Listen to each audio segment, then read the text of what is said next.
Hi, and welcome to another video, and today I'm going to be doing a quick first impressions on the Rocket Jump Ninja Xtrify collaboration for the Mz1 gaming mouse.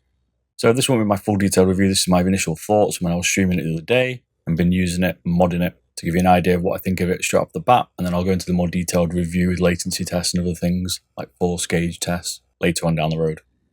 Let's start with some general bits before the pros and cons. First thing is it's got a lot of weight in the front, so therefore this is a front balanced mouse. It's not an even balanced or rear, it's all at the front. So some basic measurements here. The length of it is 112 millimeters long. The top part of the grip is 58 millimeters wide and the bottom part is 51 millimeters wide, which is quite a difference. The highest point of it on the rear is 36 millimeters high. It's a fingertip and claw grip. It's made for small to medium hands and it weighs in, they say, about 56 grams, but I've weighed it in at 60 grams with the cable and 58 grams without the cable. If you want to see a bit more detail about how this mouse is built, I've done a full teardown of this mouse. You can see every single intricate bit, and I've also done a weight reduction video we'll get it down to about 47 grams, so check out those if you want to do some modding of this mouse. If you're not familiar with this channel, it's about giving you these statistics and data to get your competitive edge over your gaming rivals, and if you haven't subscribed, do that now, and also the like button to ensure you get the next content before everyone else does. Starting with the cons here, I'm on with the pros. One of the cons here, and a lot of people have said this and I definitely found it, is that how narrow the bottom of the mouse is and where I grip it, and I generally grip this at the bottom. And it was actually giving me cramp in my hand. My hand's an 18 by 9 centimeter hand, and this was cramping my hand. It's that narrow at the bottom. In fact, it's too narrow for me, which is a bit of a shame. The other thing is the cable is quite stiff. It could be a bit looser. Got quite a high gauge cable in there, which you can see on the teardown. I'm comparing it against something like the Model O cable. Would have been nicer for them to use a smaller gauge cable, give it a bit more flex. I don't like these split rear skates on it. I'm not a fan of that at all. It's a bit like the Razer Viper Ultimate. I don't like this. I would have preferred them to use a longer skate like the Zowie mice or the M42 from Xtrify.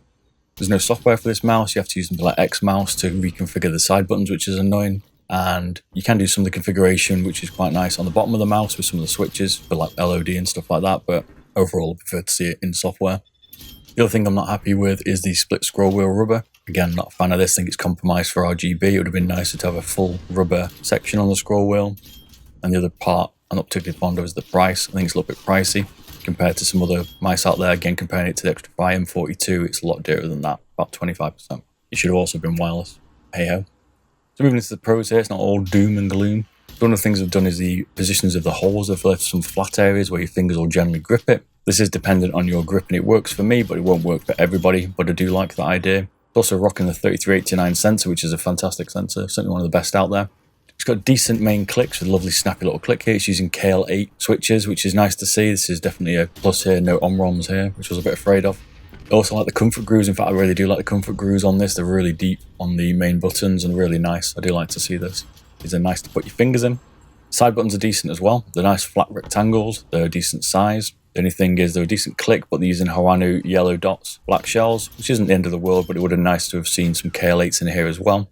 There's also no pre or post travel in the main switches, which is nice. We've got some stoppers at the bottom, stop post travel, which is good. It's got limited travel in this, is a nice touch. The same for the scroll wheel. The side button pre and post travel is good as well. It's nice and firm. They are using Haranu black yellow dot switches here, which is a bit of a shame, not KL8s. If you're interested in looking at some switch comparisons, I've done some videos on Kale switches comparing all of them, as well as Haranu ones as well. Go and check that out. Give you an idea of the different switches we're talking about here in the force, the latency, things like that. The scroll wheel has a nice press. Again, it's using a Haranu black shell yellow dot. Again, not Kale, a bit of a shame. It's a decent press, it's nice and short. There's no travel in this whatsoever apart from the click, which is nice. Build quality, no problems here. It's rock solid, this mouse. I have no issues with it whatsoever.